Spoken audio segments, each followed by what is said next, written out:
ഇനി വേറൊരു ക്വസ്റ്റ്യനാണ്. കോൺഫ്ലിക്റ്റ് സീരിയലൈസബിൾ ഷെഡ്യൂൾ എന്താണ്?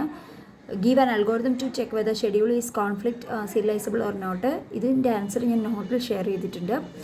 Check whether the following schedule are conflict serializable or not. അപ്പം നമുക്ക് നോക്കാം.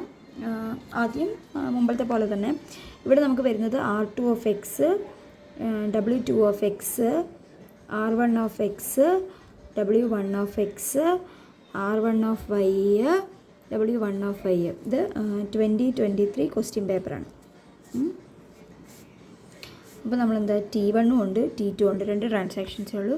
T1ൽ R2(x) വരുമ്പോൾ ഇവിടെ വരും R2(x), പിന്നെ W2(x) ആണ് വരുന്നത്, പിന്നെ R1(x), പിന്നെ W1(x),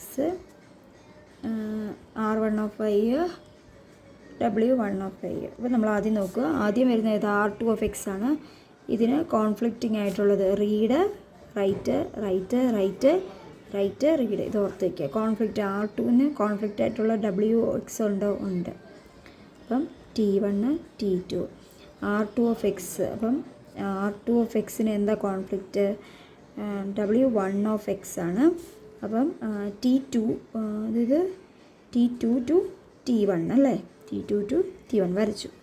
ഇത് കഴിഞ്ഞ് അടുത്ത W2(x). കോൺഫ്ലിക്റ്റിംഗ് ആയിട്ടുള്ള റൈറ്റ് ഓപ്പറേഷൻ ഉണ്ട്. അപ്പം അതും T2 to T1 ആണ്. സെയിം ഇതുണ്ട്. ഓക്കെ, ഇനി ഒന്നും ഇല്ലല്ലോ. ഓക്കെ, അപ്പോൾ T2 to T1 ഇത് കോൺഫ്ലിക്റ്റിംഗ് ആണോ? ഇത് കോൺഫ്ലിക്റ്റ് സീരിയലൈസബിൾ ആണ്. എന്തുകൊണ്ട്? ലൂപ്പൊന്നുമില്ല, ലൈസബിൾ ആണ്. കോൺഫ്ലിക്റ്റ് സീരിയലൈസബിൾ ആണ്. ഇനി അടുത്തത് എടുക്കുക. ലൈക്ക് അടുത്ത എന്താ വരിക?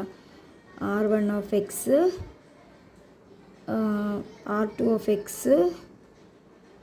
W1(x), R1(y), W2(x), W1(y).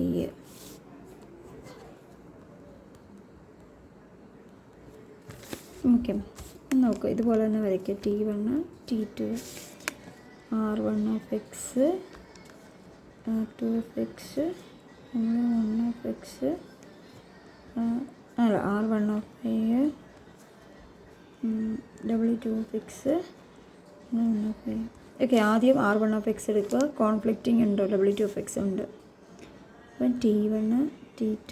അപ്പം R1(x)ന് conflict W2 T1 to T2.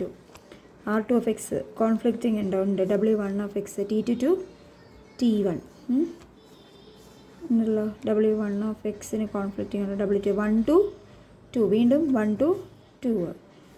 R1(y)ക്ക് conflicting ഉണ്ടോ? ഇല്ല. W2(x)ന് കോൺഫ്ലിക്റ്റിംഗ് ഉണ്ടോ? ഇല്ല. അപ്പോൾ ഇത് നോക്ക്. ഇതിൻ്റെ ഗ്രാഫ് എങ്ങനെയാണ് വരിക? ഇങ്ങനെയാണ് വരിക അല്ലേ?